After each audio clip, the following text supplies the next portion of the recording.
All right, introductory to stats students. We are going to be covering chapter 6, the normal distribution, in this lesson.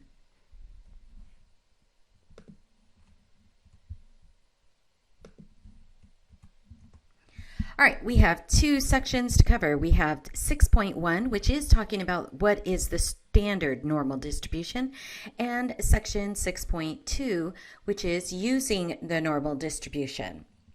By the time that we are done with this lecture, I'm really hoping you'll be able to recognize the normal probability distribution and apply it appropriately, recognize the normal probability distribution and apply it appropriately, and then third, compare normal probabilities with converting it to the standard normal distribution. The normal distribution, it is continuous, so that means it's a smooth curve. It's arguably the most important of all the distributions that we will ever use. It's a bell-shaped curve. It is most widely used, but it's also most widely abused because sometimes people throw a distribution into a normal distribution because they're very familiar with it, but it's not the appropriate distribution to use for that particular circumstance. It has two parameters. It has our mu, our mean, and it has our sigma, standard deviation. So it takes two parameters, but then we get to ask it what's the probability of this value, what's the probability of that. So we will also need an x in there as well. But the two parameters that it is given is the mean and the standard deviation. The normal distribution looks like this bell-shaped curve. The notation is x tilde n for normal, and it takes its two parameters of mu and sigma. Remember, mu is the mean and sigma is the standard deviation. The cumulative distribution function is when we have some value less than or equal to x. So if I was looking for the probability that x is less than 4 or the probability that x is greater than 10, those would be the cumulative distribution function versus if it just said x equals 2, that's the probability distribution function. So we're going to be working with PDF as well as CDF. The normal curve really is nice and bell-shaped. It's symmetrical around the vertical line when you draw it through the mean, and the either fatness, or I should say wideness to the curve, or narrowness to the curve is determined upon the standard deviation. It is thinner and skinnier, but because all the data still has to fit in there, it's going to usually be looking like it's taller. So skinnier, thinner, your standard deviation is smaller. When you have a larger standard deviation, then your data is more spread out, and therefore all of that data has to spread out. Now, regardless of what distribution we're in, the area underneath this curve is equal to 1. So just like our uniform distribution, just like our exponential distribution, our binomial distribution, all of those probabilities added up always add to 1. The standard normal distribution is just when we convert our data over to z's instead of keeping it in x's. So if it's in x's, it's under the normal distribution. If we translate those x's over to z's, we are now in the standard normal distribution. So we've already seen this before. Z equals x minus mu all over the standard deviation. We've already done this before. I think we did it way back in chapter 2. So z equals x minus your mean all divided by your standard deviation.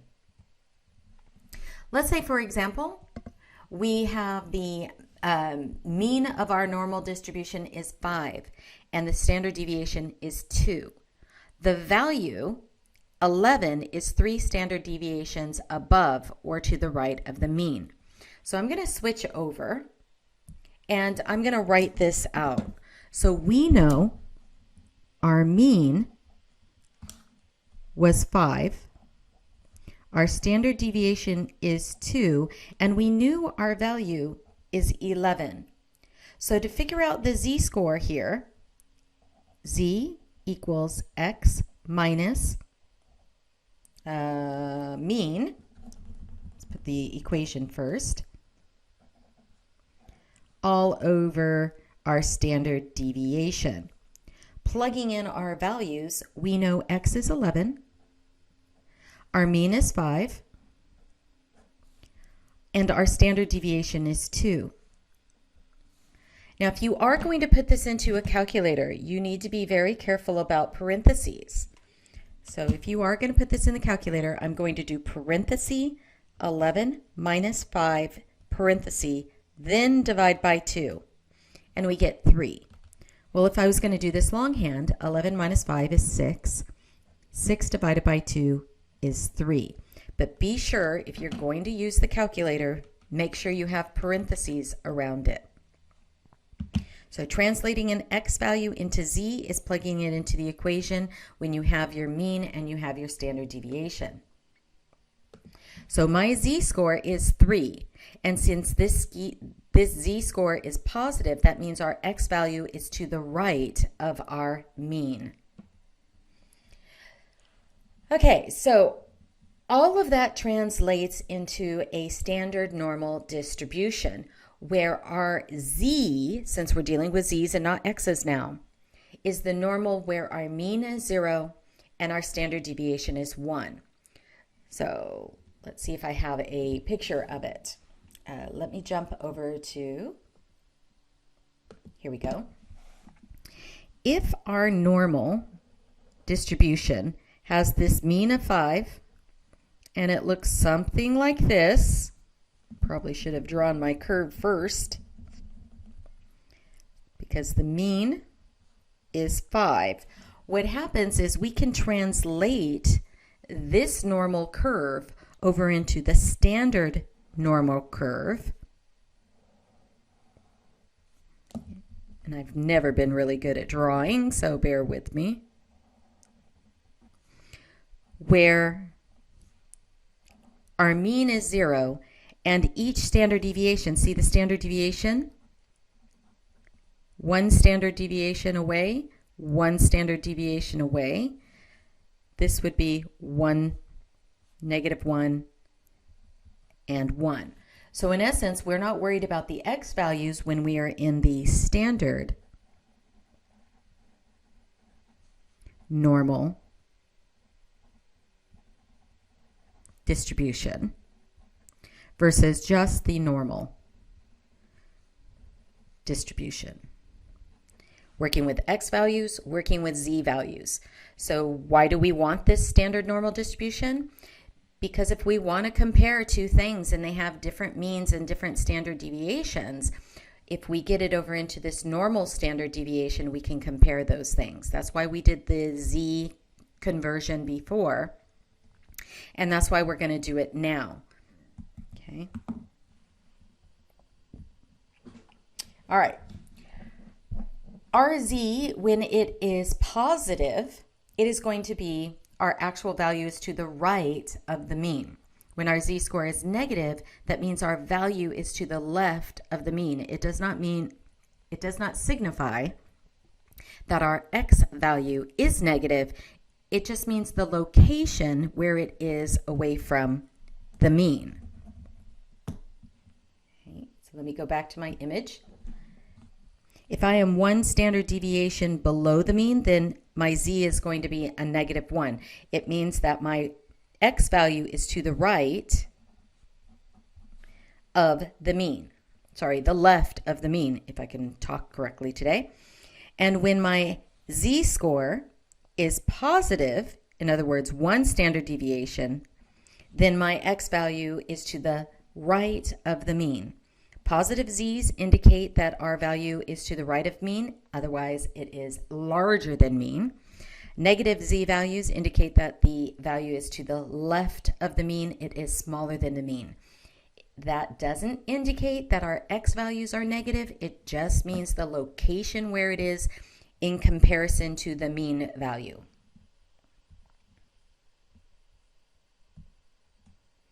All right, so let's try a few of these. We have our normal distribution with a mean of 5 and a standard deviation of 6. And we want to know what is the z for an x value of 17 and an x value of 1. And then we're going to talk about what else do we know about these z-scores.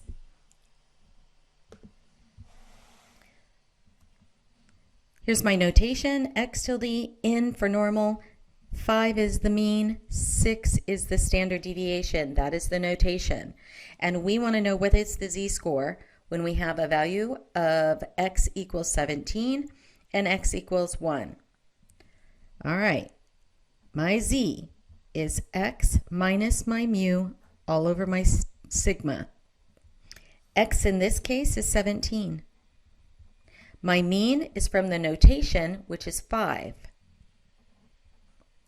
My sigma, also from the notation, is 6. 17 minus 5 is 12. 12 divided by 6 is 2. So I have a z of a positive 2. Let's go ahead and work with this x equals 1 value. Same equation, z equals x minus mu over sigma. My x value comes from the problem, 1 minus my mu comes from the notation, 5. And my sigma also comes from the notation, which is 6. 1 minus 5 is negative 4 divided by 6. Negative 4 divided by 6, 0.6667. Okay. So what can I tell about these values? I know the x value of 17 is to the right of the mean. In other words, x is larger than the mean.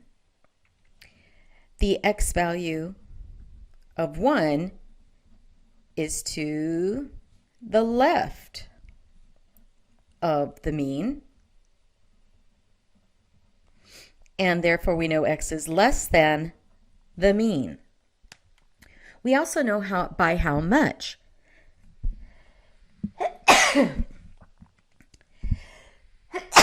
Pardon me. We know that x is 2 standard deviations above the mean.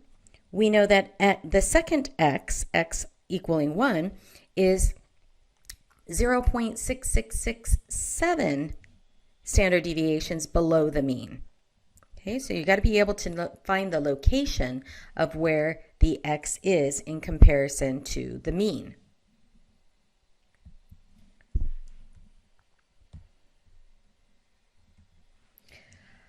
Let's talk about empirical rule. The empirical rule is pretty widely used in terms of figuring out, is your data a nice set of data? That's what it kind of comes down to. So our empirical rule states that 68% of our data will fall between 1 standard deviation above the mean and 1 standard deviation below the mean. We also know that 95% of our data will generally fall 2 standard deviations above the mean, 2 standard deviations below the mean. And then finally, 99.7% of the data falls between 3 standard deviations above the mean and 3 standard deviations below the mean. So I'm going to go ahead and graph this one more time. And here's how I interpret this. If my mean is right here, then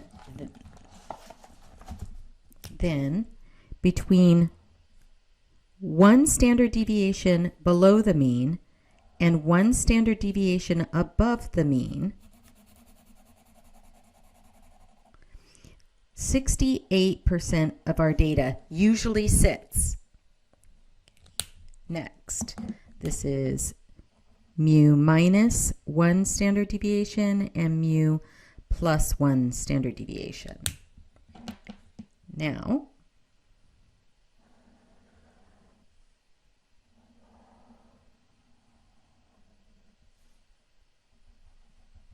here's our mean.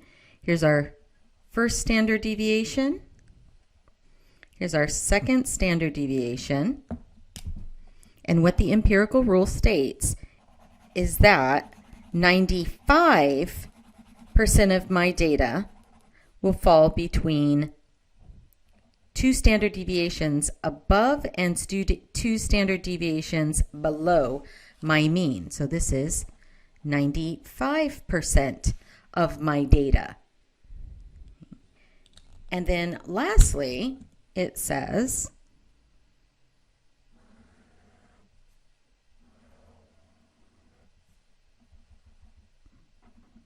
here's my 1 standard deviation, here's my 2 standard deviation, here's my 3rd standard deviation. So mu minus 3 standard deviations and mu plus 3 standard deviations. That means this area consists of 99.7% of my information. So you can see it's a lot that we can kind of take in terms of if I had some value that is 5 standard deviations away from the mean, then that's going to be very unusual because 99.7% of my data should fall within 3 standard deviations. So if I go out 1 more standard deviation, that's going to be pretty rare that something is out there. Okay.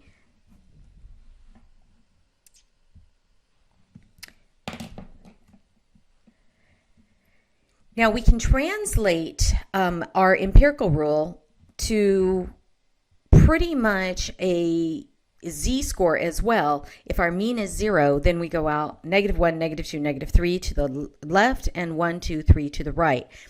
And we could say on our z normal curve, 68% of my data is still going to fall within 1 standard deviation of that z. And then 95% of that data will fall between 2 standard deviations above and below. And then 99.7 will fall between 3 standard deviations. So let's try a problem working with our empirical rule. And it says in 2012, about 1.6 million students took the SAT exam. The distribution scores in the verbal section of the SAT had a mean of 496 and a standard deviation of 114. Now we're going to let our X be the SAT exam verbal score of a particular person who took the exam. Our notation is X tilde N 496 and 114. All right, find the z-scores for an X value of 325 and an X value of 366.21, and then what can we say about those z-scores once we get them, once we calculate them?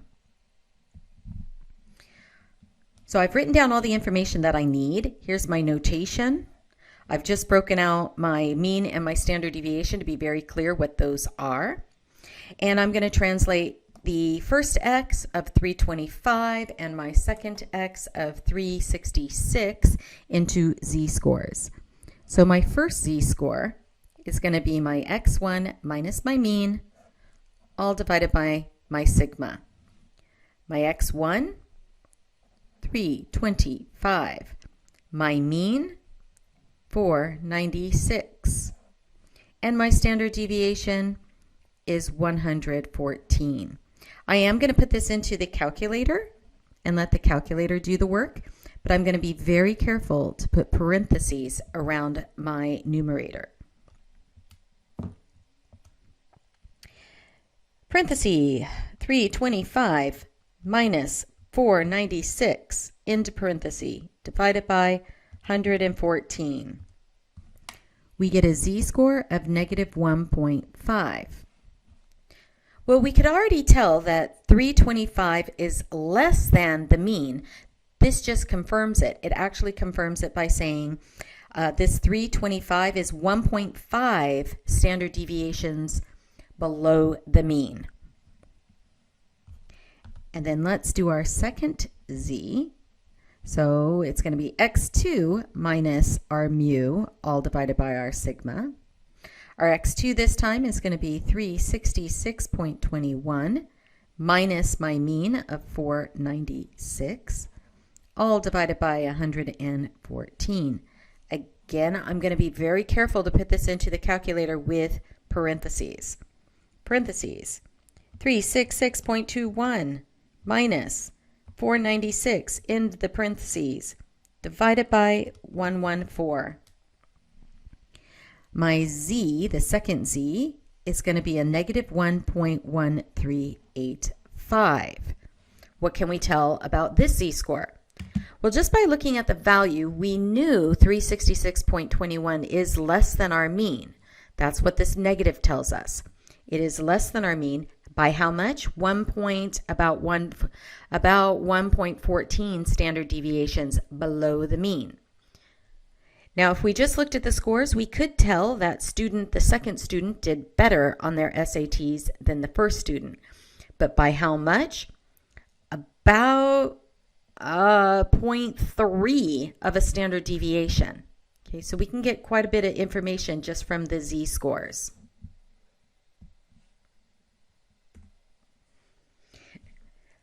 That's all talking about what is the normal curve and how we get it over into z's. Now we're actually going to be using our normal distribution. And we want to be very careful about what each question is asking us, because that's going to determine how we plug it into our calculator. Yes, we are not going to do any long-handed math for our normal curve. We are going to use our calculator. So when we're going to use this normal curve, we're really trying to find the probabilities. The probability is the area under the curve that you shade in. If you shade in the whole entire curve, your probability equals 1. Okay, just like in all the other shapes that we worked with, the shaded region under the curve equals 1. Keep in mind, those two little tails at the end never close. They go off to negative infinity to the left and positive infinity to the right, and therefore those never close. And our probability is going to be some shaded region, whether it's on the left that it's shaded, on the right that it's shaded, or some variables in between. Now, our calculators are pretty clever, but I do want to talk about this type of thing called the area to the left and the area to the right. We only need to know this in terms of if we are given the area, then we need to backtrack and work backwards. And if we're given the area to the left, we can just ask our calculator, okay, what is the x value that goes along with that? If we are given the area to the right, then we're going to have to do some work to get there. And I'll work through a whole entire problem that works with that. Otherwise, our calculator is very clever, and we don't have to really know if this is left or right per se. We just need to know our boundaries. Okay, so if I was the shaded region and I want x is less than x, I would shade in this little tail to the left. And I wish I could color on my screen, but I don't. Let's see what I got in here to be able to color.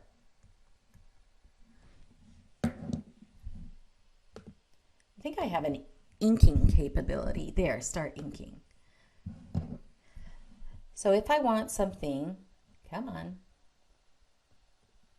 unless my pen is out of ink. And there we go.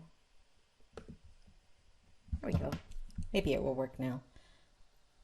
Yeah, my pen's out of thing, so I got to use my little mouse here. So if I wanted something like this shaded in, my lower boundary is all the way out here to negative infinity. And this x value right here would be my upper value. So a negative infinity would be my lower value, an upper value would be x. If, let me change pen colors. If I had something over here shaded in, where this is my x right here, and it goes off to positive infinity, then x is my lower boundary and positive infinity is my upper boundary. And third option that we usually have, if I can find another color pen, is if it's like, ooh, wow, that's horrible. Sorry about that.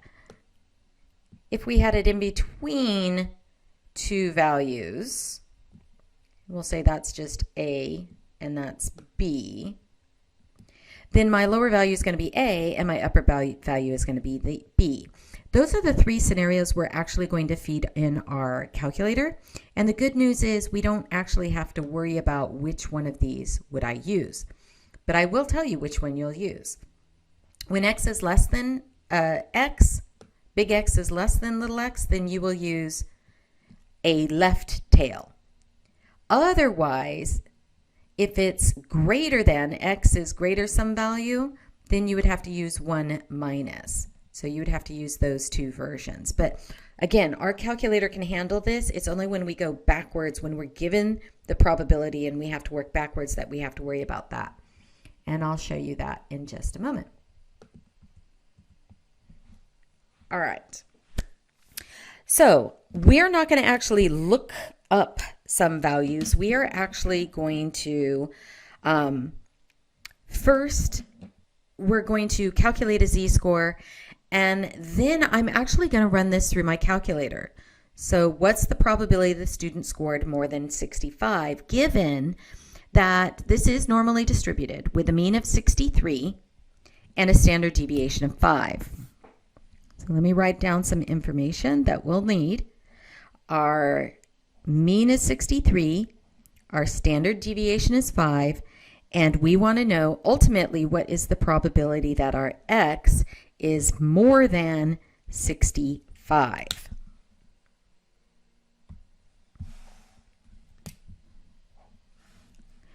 So our mean is 63, our standard deviation, sigma, is 5, and our x value is greater. We want to know, eventually, we want to know what the probability that x is greater than, more than 65. First, we want to find out our z-score. Z equals x minus mu, all divided by sigma. So our x is 65, our mean is 63, and our standard deviation is 5. I'm going to go ahead and throw this into my calculator, being careful about parentheses. Parentheses 65 minus 63, parentheses, divided by 5. And I get 0.4. It is 0.4 standard deviations above the mean because our z-score is positive. Now I actually want to figure out what is the probability that x is greater than 65, meaning, here's my normal curve. My mean is 63. My x value is 65. And we want to know, if we randomly selected a student, what is the probability that the student selected had a score greater than 65. This shaded region is what we're looking for. This is the probability that x is more than 65. Here's what our calculator needs. Our calculator needs a lower boundary, an upper boundary, our mean, and our standard deviation. Those are the 4 things our calculator needs. And because I'm trying to figure out what this shaded region equals, I am going to use normal CDF because this is greater than 65. If it was less than 65, that's fine. But because it says it's not an equal, I have to use normal CDF. So this is a normal CDF, and the normal CDF wants a lower boundary, an upper boundary, and a mean and a standard deviation. Well, looking at my picture, my lower boundary is going to be this 65. My upper boundary is positive infinity, but my calculator doesn't have a positive infinity key. So here's what I'm going to do. I'm going to give it a very, very large number. I'm going to give it a number like 1 with 99 zeros. And I know you don't want to key in 99 zeros, so we do have a shortcut to do that. It is 1, then the second key, then the comma key, and then 9. This will put in this second comma, will make it look like 1E99. Okay? That is scientific notation. That means 1 with 99 zeros. And then our mean comes from our problem itself, which is 63. And our standard deviation comes from the problem description, which is 5. I'm going to plug this into my calculator. All right. I'm going to hit second vars to get to my distributions, and this is a normal CDF. If that said equal, then it's a normal PDF, but it doesn't. It's a different sign than equal, so I have to use CDF. My lower value is 65. It is just what my number starts off, and it goes off to infinity. So my upper is 1, second, comma, 99. Get used to doing that because you're going to have to do it quite a bit. Either a negative 1 E99 for negative infinity or a positive infinity of 1 E99. My mean is 63 and my standard deviation is 5. From here, the calculator will do the rest of the math for you. Okay. So my probability that my randomly selected student has a score of greater than 65 is 0.3446. The probability that X is greater than 65 is 0.3446. Okay, so what did we have to do for this problem to figure out the probability? The first thing I like to do is sketch a little graph of the normal curve, place in your mean, sketch the value that I'm looking for, and which side of the graph do I shade. That will tell me if my value is an upper or lower boundary.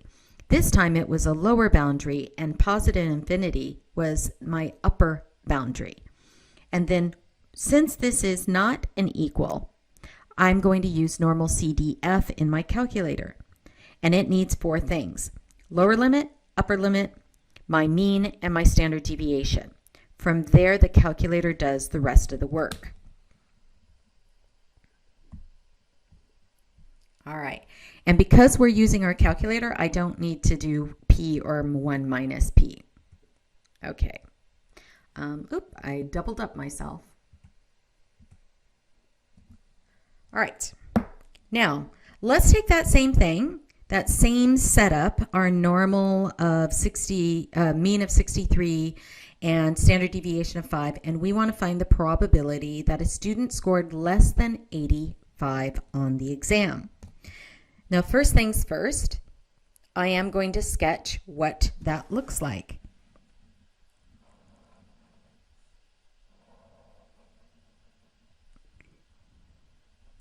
.63 is my mean, and I'm going to think 85 is out here somewhere. And we want to know what is the probability that my student scored less than 85. That means less than 85. Oh yeah, all of this gets shaded in.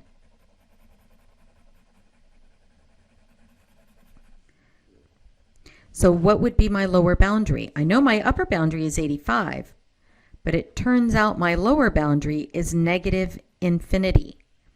And therefore, to give that to the calculator, I need to say my lower boundary is a negative 1e99. And remember, to get this e, you do second comma. The second key, then the comma key. My upper boundary is 85. My mean and my standard deviation is exactly the same. And in fact, if I haven't really gotten out of my calculator all that much, it will still be there waiting for me. So second vars go down to normal CDF. My lower this time is a negative. Make sure you hit the negative key, not subtract. Negative 1 second, comma, 99. That will put my negative 1e99. My upper this time is 85. My mean is still 63. My standard deviation is still 5. And if I paste this, I get a 1. That means pretty much 100% of this graph has been colored in.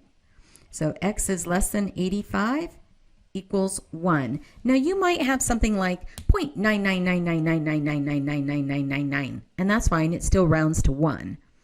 So it is a 1. Just means that we actually colored in the whole entire graph, or the majority of it. Yeah, they colored in the whole entire graph. I'll leave it at that. So the probability that one student scored less than 85 is approximately 1 or 100%. Now, when we want to find the percentile, if we are given the percentile and we want to find the x value that goes along with that, this is where your calculator, your particular calculator, only does a left tail. So I want to describe some things here. I'm going to give you some scenarios here. If I'm looking for the 90th percentile, then on my graph, that looks like 90% of my curve has been shaded in. This part right here, the shaded region, is 90% versus the unshaded region is 10%. Okay.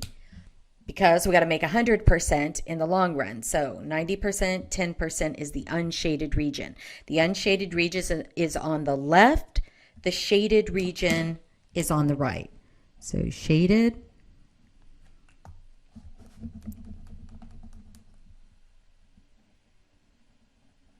is left at the 90th percentile, and the unshaded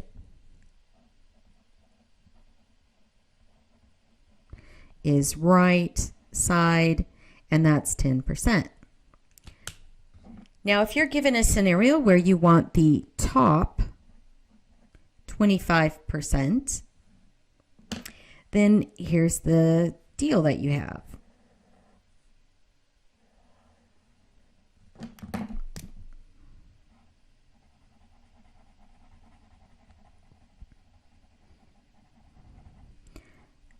The top 25% has been shaded, and the bottom 75% has not been shaded. So the unshaded this time on the left, which is 75%, and the shaded region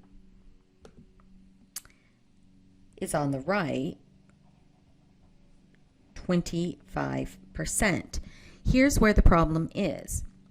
When we're given the shaded region, your calculator can only deal with the left side, not the right side. So if you're given something like the 90th percentile, you can immediately put it into your calculator and you can get the answer. If it gives you something like top 25%, then you have to get, that is giving you the right side. You need to get to the left side. The third option we also have is when they give you the middle 30%, let's say. So here's my normal curve, and we want the middle 30%. Well, our calculator doesn't do that. So here's what I'm going to do. I'm going to figure out, well, how big is this left piece? Well, if 30% is in the middle, that means the other two pieces add up to 70%, because 100% minus the middle 30 equals 70% for the two tails, the one on the right and the one on the left. But I'm going to divide this in half to give half to the right, left, and half to the right. Okay, so this area on the left is 35%, and the area on the right is 35%. If I want the middle 30%, I am looking for the x values that go along with that. Same thing with here. I was looking for some x value here and some x value there. I'm looking for these two x values that create this middle 30%. So here's what we're going to have to do. We're going to have to go up to the first x value when we have the 35th percentile. So 35%. That will be the area we use for the first x value. For the second x value, that's going to be 35 and 30. It goes all the way up. Remember, we can only do left tails. So I'm going to grab the 35% and the 30%, 35% plus the 30%, and I'm actually going to look for the 65th percentile, the 65% area for my x2, and therefore I will get those two values. Okay, so we have a direct route, a somewhat indirect route because they give me the top value and I need the actual left side, not the right side. And then I have the middle, which I'm going to have to take a little bit of extra steps to figure out, right? So those are my three scenarios that I'm going to have when I am given the percentile. In other words, I am given the probability.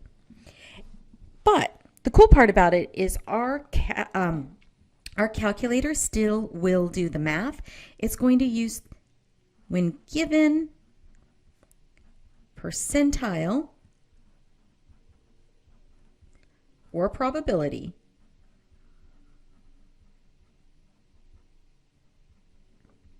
we will use inverse norm to calculate the x value that goes along with that percentile. Now, what does inverse norm need? It needs the area, it needs the mean, and it needs the standard deviation, where the area is the percentile or probability. Okay. It's the percentile or the probability, and it is the percentile as decimal. So as a decimal. That's what our calculator needs. So let's take a peek at a problem. All right, so we want to know the 90th percentile of the scores, and they give us our 63 is still our norm, and our 5 is our standard deviation. So here we go.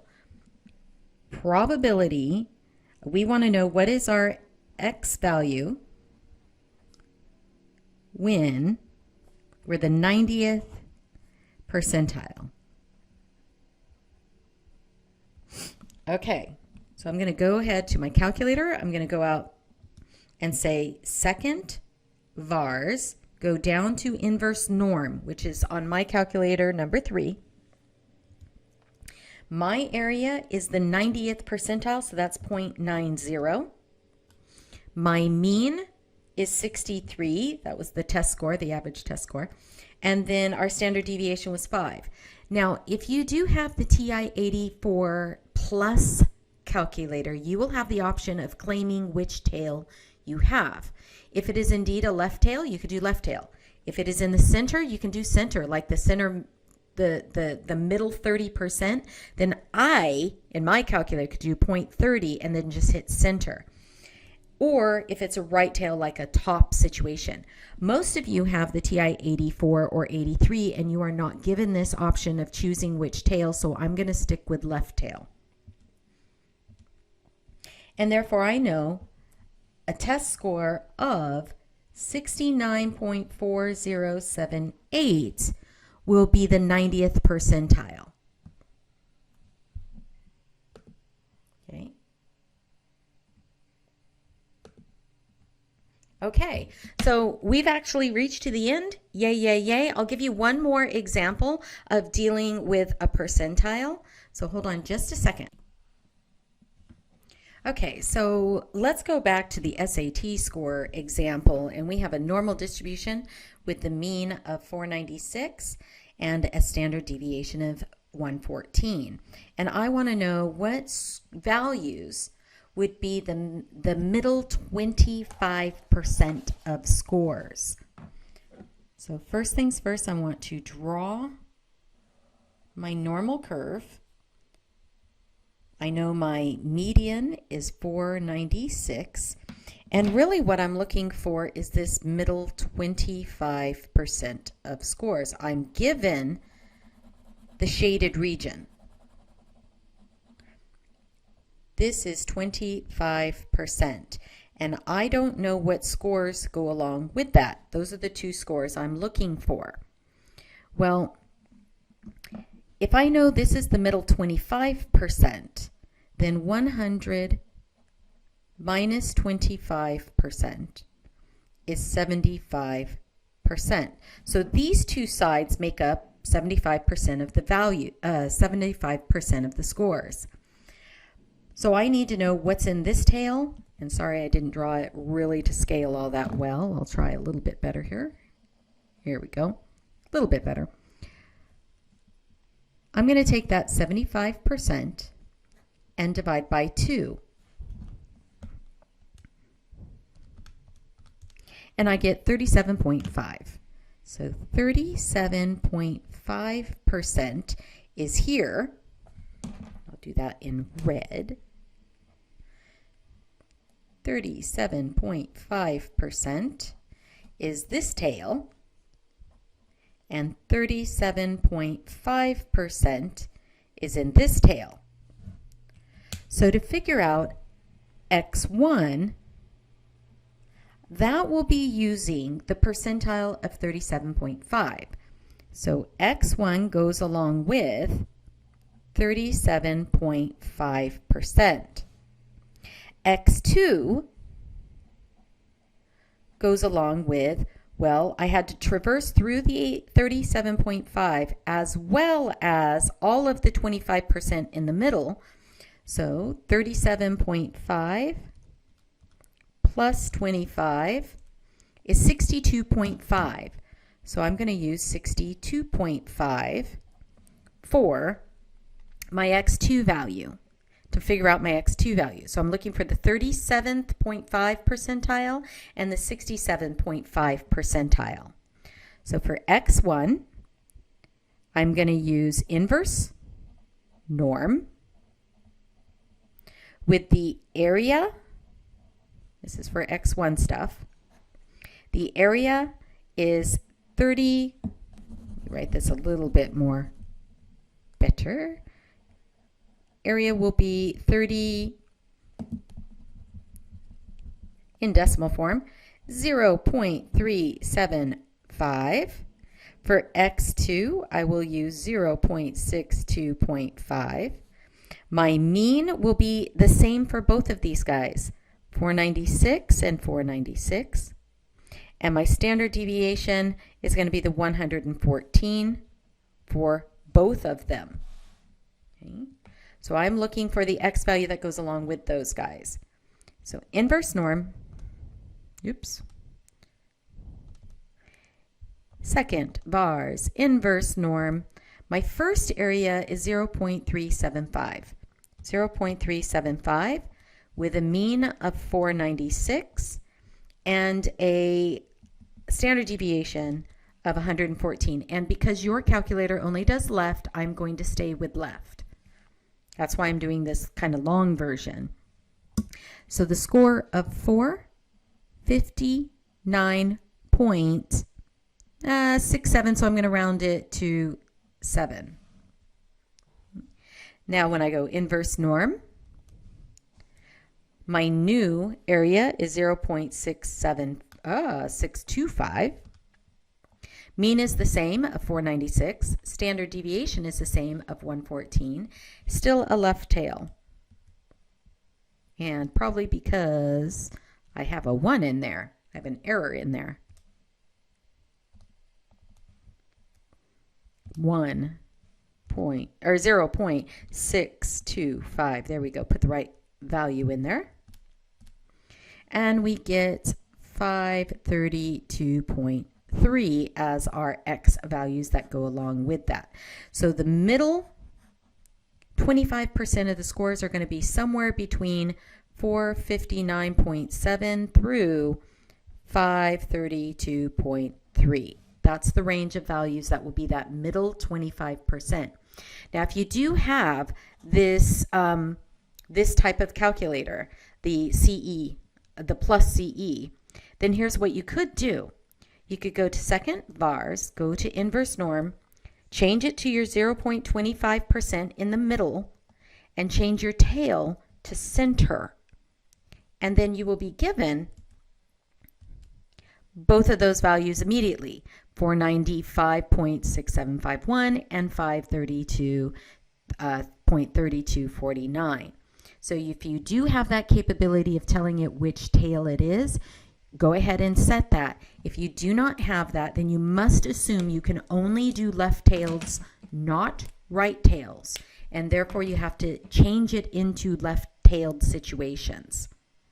All right, that's it for this lesson. Until next time, be seeing you.